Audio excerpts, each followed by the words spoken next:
warahmatullahi wabarakatuh. Hello everyone, how are you today? Is everything okay? Alhamdulillah. Class, before starting our activity, let's pray together. Bismillahirrahmanirrahim.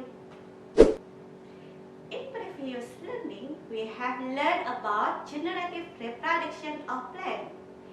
Now, we are going to learn about vegetative reproduction of plants. Next, see the following picture. Those are banana trees. How banana trees reproduce? Look the following chart. Vegetative reproduction of plants divided into two, natural and artificial. Perkembangbiakan vegetatif tumbuhan dibagi menjadi dua, alami dan buatan. Natural vegetative reproduction, perkembangbiakan vegetatif alami. Titik-titik pada tumbuhan ini berfungsi untuk memperbanyak tumbuhan. Ini dialami oleh perkembangbiakan secara spora.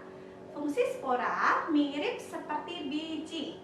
Contoh dari tumbuhan yang berkembang biak dengan spora adalah tumbuhan paku-pakuan seperti suplir, pakis, dan tanduk rusa. Next, yang kedua adalah tunas. Tunas pada umumnya tumbuh pada ruas batang, ketiak daun, dan ujung batang. Contohnya adalah pisang dan tebu. Lalu, akar tinggal. Akar tinggal atau rizoma merupakan batang yang tumbuh menjalar di dalam tanah. Contohnya adalah lengkuas, kunyit, jahe, dan kencur. Lalu, umbi batang. Batang yang menggembung dan tumbuh di dalam tanah. Contoh dari tumbuhannya adalah kentang, talas, dan ubi jalar. Lalu ada umbi lapis. Umbi lapis sebenarnya merupakan lapisan-lapisan daun yang mengelilingi batang. Contohnya adalah bawang merah, bawang putih, bawang bombay, bunga bakung, dan bunga tulip. Lalu ada umbi akar. Akar yang membesar dan berisi cadangan makanan. Contohnya wortel, bunga dahlia, bengkuang, lobak, dan ubi jalar. Tunas adventif. Tunas yang muncul di bagian tumbuhan lainnya, misalkan pada bagian daun dan bagian akar. Contoh tunas adventif pada daun adalah cocor bebek. Sedangkan tunas adventif pada akar contohnya adalah sukun, cemara, dan kesemak. Lalu ada juga geragih. Nama lainnya adalah stolon. Stolon atau geragih ini adalah batang yang tumbuh merambat secara mendatar di permukaan tanah. Contoh tumbuhannya adalah stroberi, antanan, arbei, dan rumput taki. Next, selanjutnya adalah perkembangbiakan vegetatif buatan, artificial vegetative reproduction. Berikut adalah mencangkok. Tahap-tahap mencangkok yaitu yang pertama adalah dahan dikupas sampai terlihat bagian putihnya. Selanjutnya, dahan yang bersih ditutup dengan tanah humus. Lalu, dahan dibungkus dengan plastik dan diberi lubang-lubang kecil. Selanjutnya, setelah beberapa hari, akar akan muncul di dahan yang ditutup plastik tersebut. Yang terakhir adalah dahan dipotong dan dipindah ke pot atau di tanah. Mencangkok memiliki kelebihan, yaitu berbuah lebih cepat dibandingkan jika ditanam dari biji. Lalu memiliki sifat yang sama dengan induknya. Dan kekurangan dari mencangkok adalah akar tanamannya kurang kuat dan umur tanaman lebih pendek. Next, selanjutnya secara buatan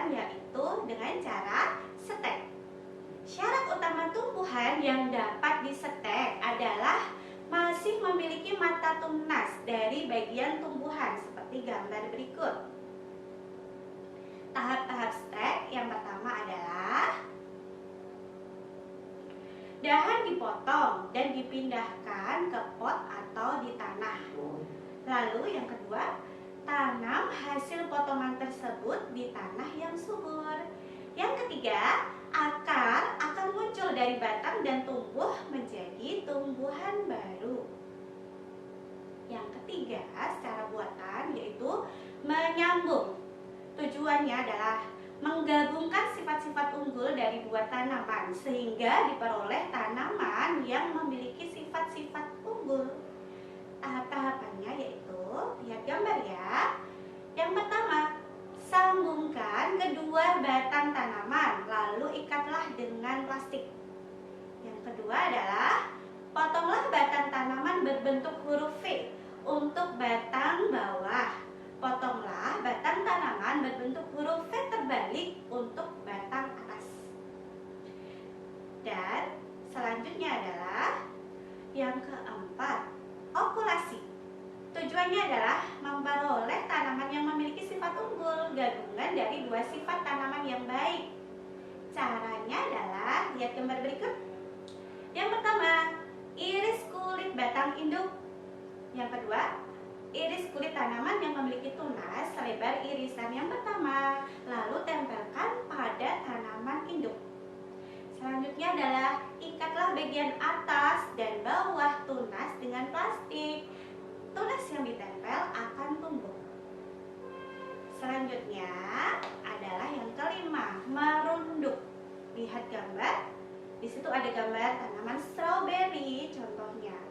Nah, merunduk adalah merundukkan atau membenamkan bagian batang suatu tumbuhan di dalam tanah. Syarat utamanya adalah masih memiliki batang yang mudah dibengkokkan. Okay class, let's review our lesson today. Today we have learned about macam-macam perkembangbiakan vegetatif alami. Okay, mention it. Good. And macam-macam perkembangbiakan vegetatif buatan. Mention it. Alright, that's all from me for your assignment. Do exercise on page 26, number 1 until 3. Okay, happy learning. Let's close this class by saying alhamdulillah together. Alhamdulillahirabbil alamin. See you next time insyaallah. Wassalamualaikum warahmatullahi wabarakatuh.